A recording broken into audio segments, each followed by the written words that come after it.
High বন্ধুরা, আমি দুটো ডিমের মামলেটের ঝোল করবো, 4 জন খেতে পারবো।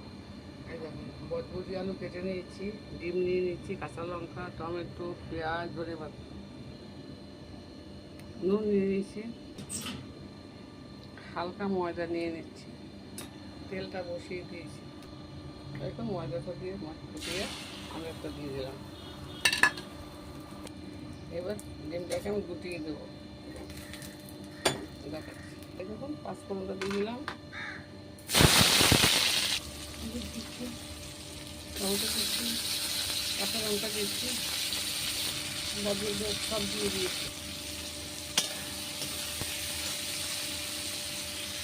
ধনের গুঁড়ো, দেখুন জল দিয়ে দিলাম,